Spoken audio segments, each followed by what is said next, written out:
बिस्मिल्लाहिर्रहमानिर्रहीम। दार एजुकेशन के माई एसक्यूएल वीडियो ट्यूटोरियल में खुश आमदीद। आज हम सेक्शन नंबर 6 का बी पार्ट करने जा रहे हैं। That was retrieving data using select from distinct and where clauses. A table contain structure data in the form of rows and column. जिस मैंने आपसे पहले बात की कि हम RDBMS की बात कर रहे हैं। रिलेशनल डेटाबेस मैनेजमेंट सिस्टम के अंदर डिफरेंट काइंड ऑफ टेबल्स बनी होती हैं। अब उन टेबल्स के अंदर से डाटे को रिट्राइव करने के लिए आपके पास जो तरीक़ाकार होता है वो सिलेक्ट की कमांड का होता है। The table must contain data to display. इसका मतलब ये है कि लाजमन पहले आपका टेबल में कोई ना कोई डाटा होना चाहिए। You can not view the content of table if it does not contain data. अगर उसमें कोई डाटा ही नहीं है तो आप उसको कैसे देख सकते हैं। You must insert data before retrieving data from tables. MySQL provide the insert command to add data to the table. इसका सिंटैक्स देख लें। इंसर्ट इनटू, फिर आपने टेबल नेम देना है और फिर ये ये ब्रैकेट्स का मतलब है कि वैल्यूज़ दे दें या वैल्यू दे दें, बोथ आर इक्वलेंट। और उसके बाद आपने स्मॉल ब्रैकेट्स डाल के आपने वैल्यू 1 वैल्यू 2 जो भी उसके नाम के साथ हैं वो आपने स्ट्रक्चर देना है। Insert into, add a new record to a table. Table name, specify the name of the table to edit the record. Values, any of these two may be used to specify the values and either may be used for a single values or list of multiple values. Value 1 से मुराद आपकी वो तमाम values हैं जो आप इसको utilise करेंगे और इसी तरीके से आपका ये फंक्शन परफॉर्म करेगा।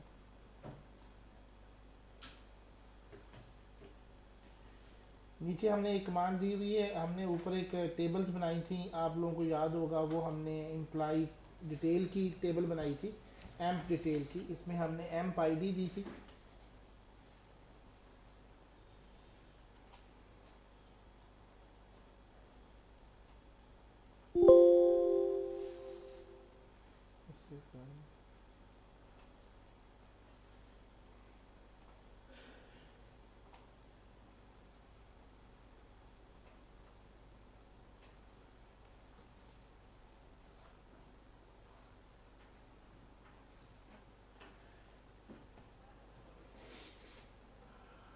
Control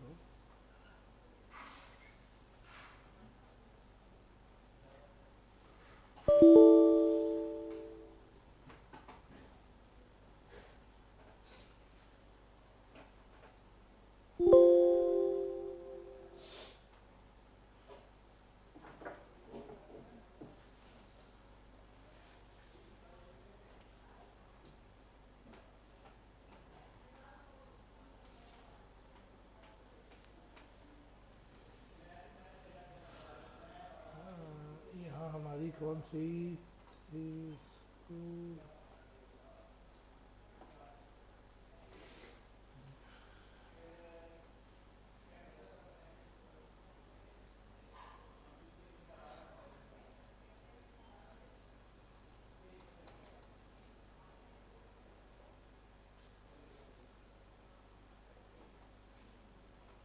school employee Curie.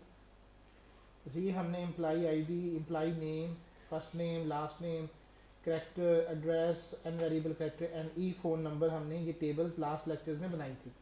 अब सबसे पहले हमारा काम इसके अंदर इंसर्ट करना है। Insert the record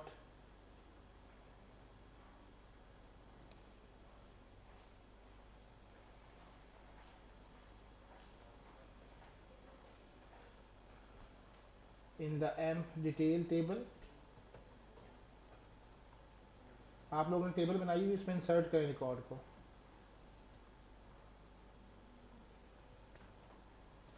insert into amp underscore detail, जिस नाम से टेबल बनाई है। फिर आप वैल्यूज़ देंगे, लफज वैल्यूज़, और उसके बाद आपने इसमें वैल्यू डालनी है। जैसे फॉर एग्जांपल फर्स्ट नेम दे रहा Saif, last name Saifullah, and address number 550 शाद लाहौर, एंड फ़ोन नंबर 311 0061976। अब ज़रा गौर कीजिएगा कि ये क्योंकि हमने फ़ोन नंबर लिया हुआ था 6 कैरेक्टर तक का, तो ये आपका डाटा इंसर्ट नहीं होगा क्योंकि ये आपका डिटेल्स वैल्यूज़, वजह ये है कि ये एक तो आपका ये एक्सीड कर गया क्योंकि अनवेरिएबल कैरेक्टर आपका 15 था एड्रेस का। तो पहले एक चीज़ तो ये याद रखें कि जो आपने दिया है वो लाजमन आपको उतने ही कैरेक्टर तक देना होगा। दूसरी गलती ये है कि वो कहता है इंसर्ट इनटू दिस एरर, नीचे गौर किया करें कि आपका ये जो वैल्यू है insert into M details, error code देखें 1146 आ रहा है।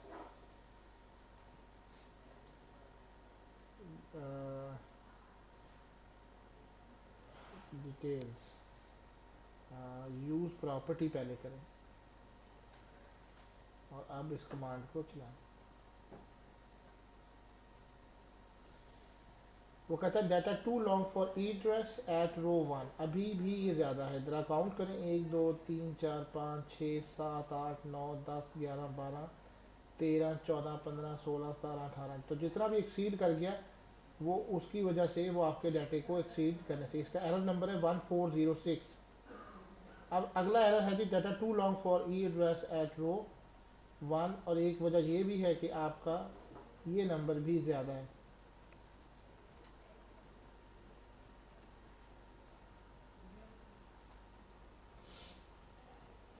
जब आपने सही वैल्यूज़ इंसर्ट कर दी तो आप देख रहे हैं कि ये इंसर्ट डाटा कंप्लीट सक्सेसफुली हो चुका है।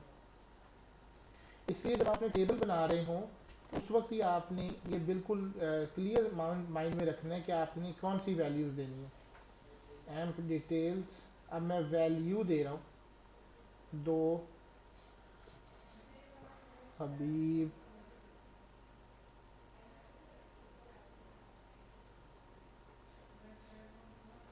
Walton Lahore.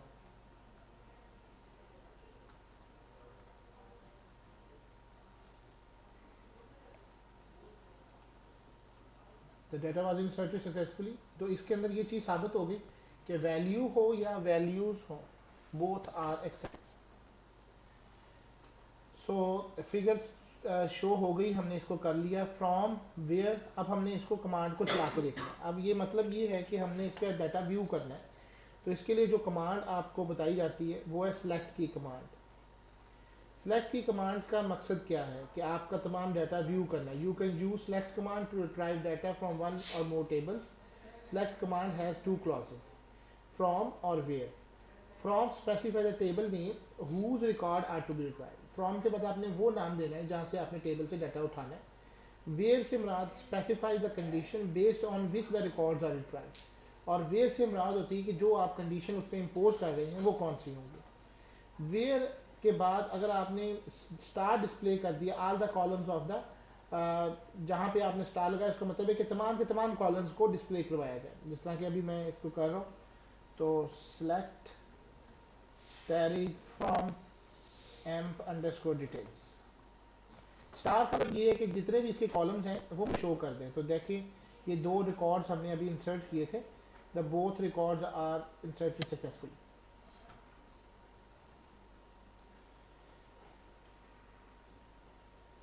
You can use the distinct keywords in the select command to display columns that do not contain data.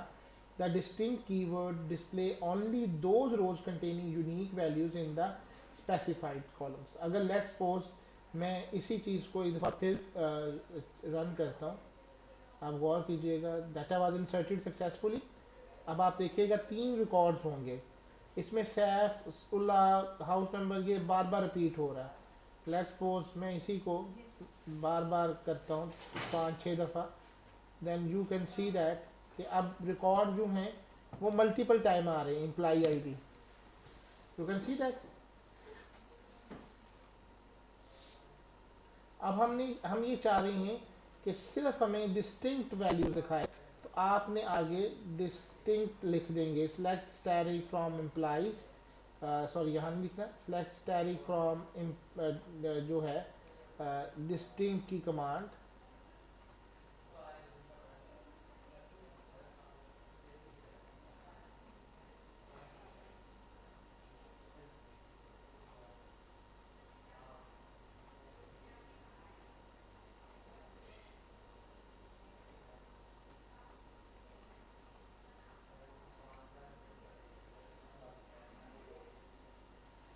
जैसे मैंने डिस्टिंक्ट लिखा, टेबल में बेशक बहुत सारे रिकॉर्ड्स हों, लेकिन वो ये चेक करेगा कि हाँ सिर्फ वो नाम आपको शो करवाए जो कि डिफरेंट नहीं है, डिस्टिंक्ट हैं।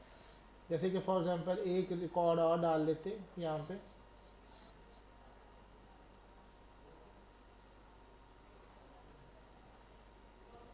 नेल्सन जॉन,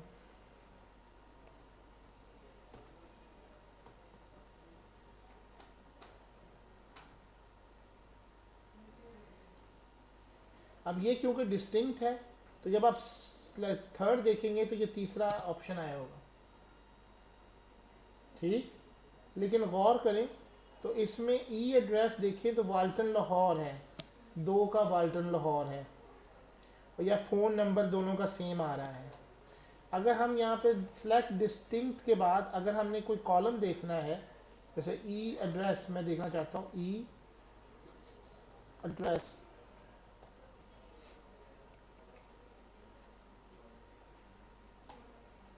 तो आप देखेंगे कि सिर्फ ओनली 2 रिकॉर्ड्स आए हैं।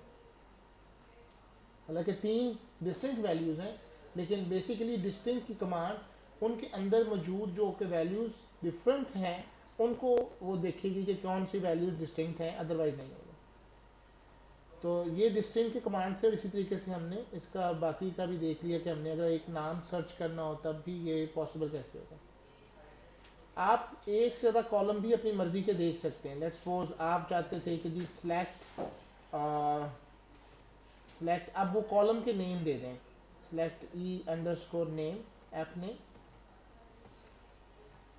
कॉमा डाल के ई अंडरस्कोर एड्रेस फ्रॉम, फिर टेबल का नाम दें ई एम्प डिटेल्स,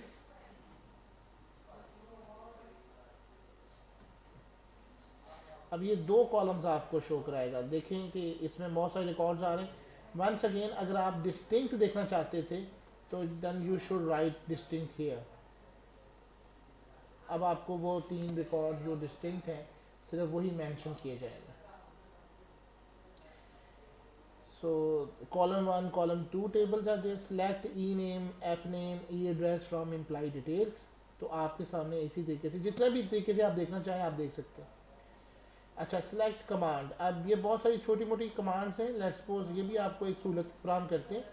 लेट्स सपोज आप सेलेक्ट देखना चाहते हैं 1+45 या 54, तो ये आपको 55 जो रिज़ल्ट है वो कल कंप्यूट करके आपकी स्क्रीन पे दे देगा। इसी तरह से मल्टीप्लाई करना हो, डिवीजन करना हो, कोई भी आपने काम करना है तो then the same result will be shown here, you can see it.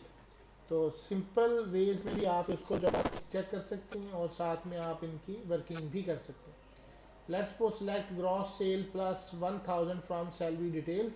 तो लेट्स सपोज अगर आपने सैलरी डिटेल वाला कॉलम बनाया हुआ है तो उसमें आपको ये अंदाज़ा हो जाता है, जिस तरह ये ख़ास तौर पे मकसद क्या होता है, जैसे टैक्स कलेक्शन के ऊपर वो बैंक आपको बता देते हैं जी इतना टैक्स इकट्ठा होगा या इतना रेवेन्यू जनरेट होगा अगर हमने इसमें 1% इसमें इजाफा कर दिया। तो वो इसी तरीके से डाटाबेस में एक्चुअल तब्दीली नहीं की जाती बल्कि इसी तरीके से उसको कंप्यूट कर लिया जाता है। आप किसी भी वैल्यू को एक दफ़ा एक अमाउंट से ज़रब दे के देख लेते हैं तो आपको टोटल एग्जैक्ट वैल्यूज़ और फिगर्स जो हैं वो सामने आ जाती हैं कि कुल कितना वर्किंग जो है इसके ऊपर होगी। तो ये एक ग्रॉस सैलरी है, अगर हमने उसके बनाया तो उसको मल्टीप्लाई करके देन इट विल शो कि अगर 1000 रुपया होगा तो टोटल कितना उसका इंफॉर्मेशन इकट्ठी होगी। So thank you very much and अल्लाह हाफिज़। इंशाल्लाह नेक्स्ट लेक्चर के अंदर हम वेयर क्लॉज के साथ काम करेंगे। अल्लाह।